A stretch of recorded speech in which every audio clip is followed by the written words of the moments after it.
Fins al 29 de gener es pot veure l'exposició 12 artistes de Sant Cugat a Canals Galeria d'Art. I per explicar-nos més detall d'aquesta exposició i també dels artistes, avui a Contraportada ens acompanya Josep Canals, director de la galeria. Benvingut.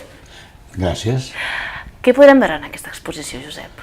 Bé, això, 12 artistes de Sant Cugat, escollits per mi, 12 artistes que m'aprecio i que m'he apreciat, i aleshores és una mica el ventall de lo que durant els últims segles ha donat Sant Cugat. Hi ha gent clàssica, històrica, com la Teresa Farrés, la primera pedagoga de Sant Cugat, que tot el Sant Cugat històric ha passat per les seves classes fins al Grau Garriga, i com més joves diríem que hi ha la Patricia Lohan, o hi ha la Neus Colet, o el Bernils. Com més joves, no amb edat, sinó amb sortir en el camp de les arts visuals a nivell nacional i internacional. Perquè com neix aquesta exposició?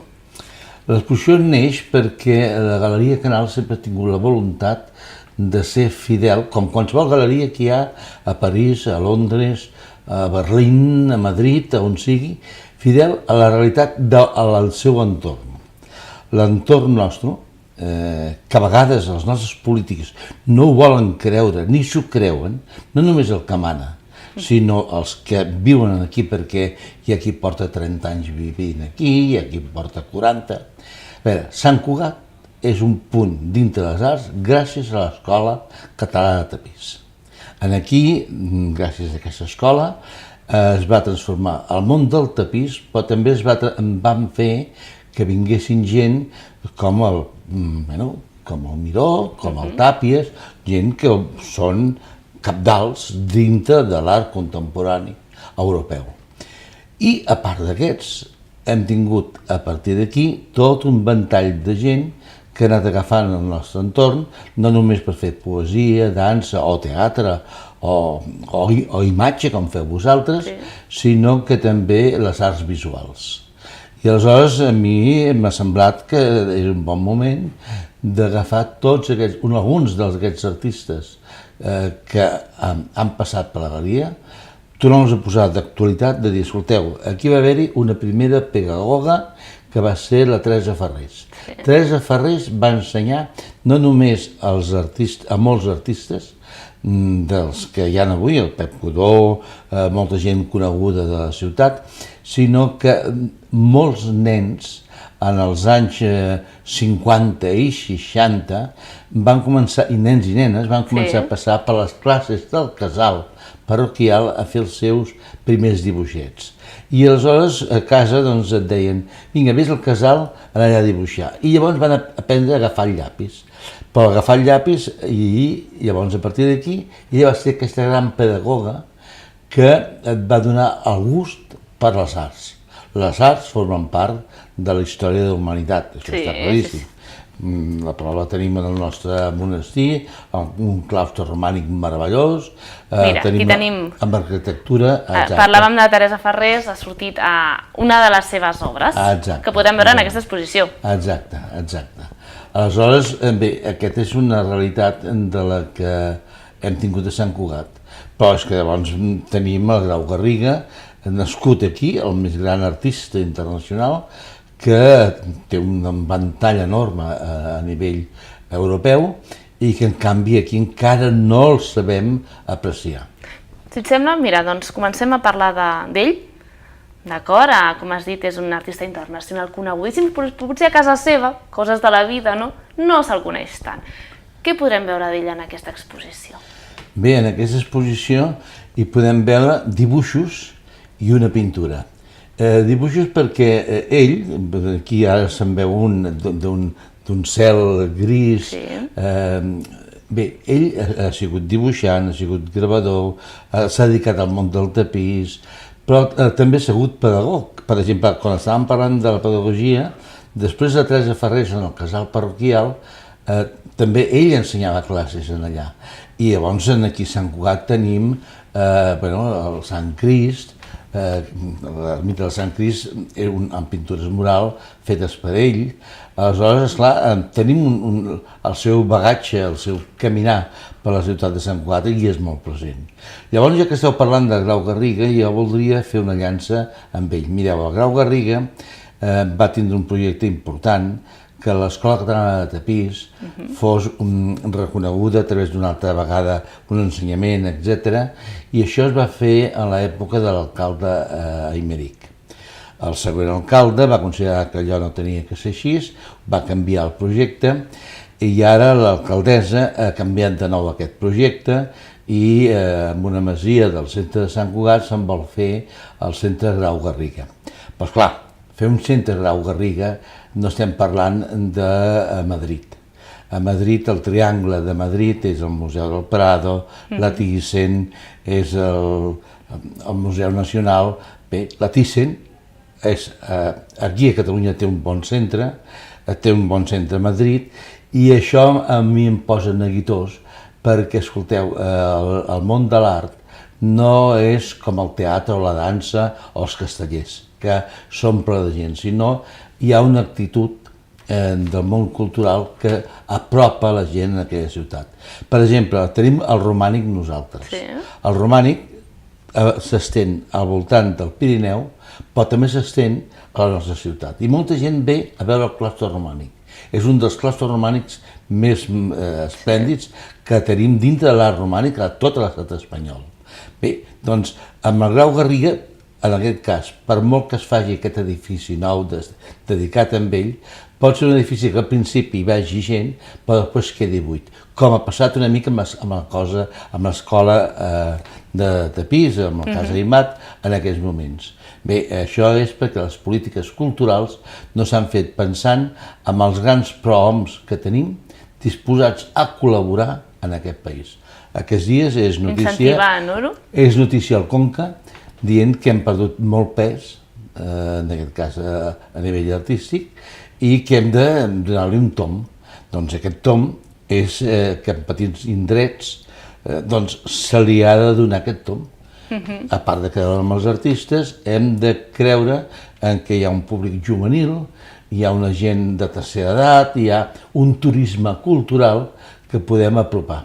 Però podem apropar a través de llocs institucionals, però també a través de les galeries d'art. Com l'exposició.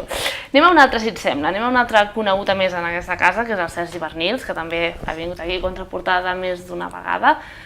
Què veurem d'ell? Bé, el Sergi Bernils veurem 4 obres dintre de la seva praxis artística. A més, us passo una notícia d'última hora. El Sergi Bernils ja fa temps que estic treballant perquè a mitjans de gener fa una exposició a la ciutat de Barcelona que espero que tingui la repercussió que ha de tindre a tot el país, que és la Fundació Vilacases.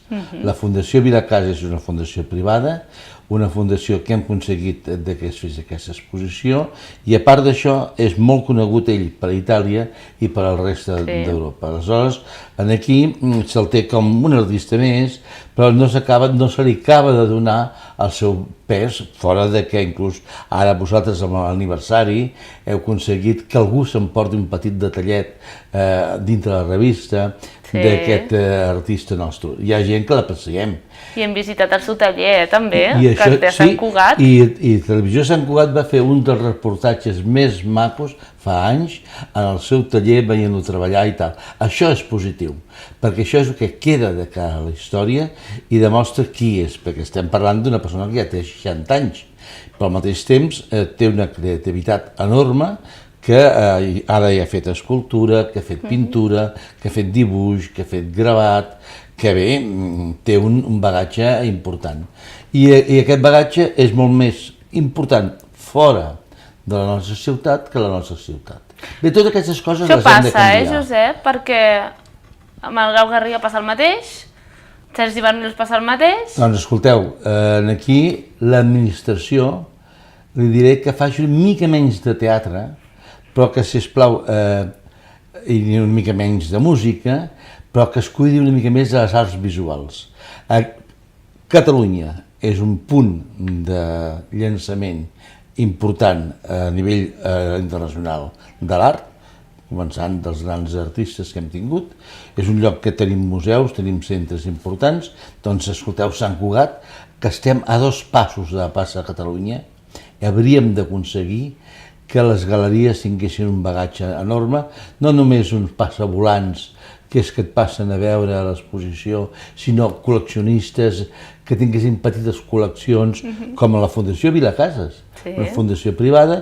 Aquí tenim empreses importants que podrien col·laborar, podien haver-hi col·leccions, bé, però tot això no depèn només de la societat civil, sinó també de l'administració que s'impliqui. Això és un missatge que deixa Josep Canals aquí a Contraportada. Com hem dit, són 12 artistes santcugatencs, o que tenen el taller Sant Cugat, que tenen algun vincle amb Sant Cugat, que es pot veure fins al 29 de gener a Canals Galeria d'Art. Ja una exposició que ja ha començat, vull dir, ja fa unes setmanes que ha començat. Quina primera valoració podeu fer? Bé, la valoració és que és molt satisfeta perquè penseu que nosaltres en aquests moments estem fent el mateix que esteu fent vosaltres, intentant que tots els mitjans de comunicació d'aquí i de fora se n'ocupin d'aquesta exposició. Està sortint en bastants mitjans de comunicació, que això és molt important, que això també ho diu l'informe del Conca, que les arts visuals tenen que entrar en els mitjans de comunicació, i a part d'això tenim que aprofitar una cosa que és extraordinària. A aquesta exposició tenim visitants alemans, francesos, anglesos, que és la xarxa. Avui, a través de les xarxes, molta gent s'entera qui tenim, les novetats que tenim. No cal anar directament a veure l'exposició, sinó estem promocionant una exposició, però també estem promocionant una ciutat i un país.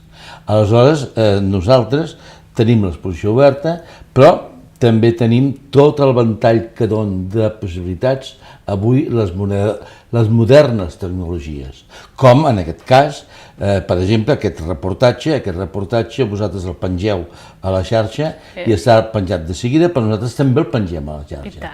La quantitat de públic que rep aquest missatge. Jo, per exemple, un bon amic de casa meva és l'Arnau Puig, que li acaben de donar una de les medalles importants de l'estat francès. El vaig penjar ahir a la xarxa i no vulgueu saber la quantitat de gent que a través de la xarxa ja l'ha seguit.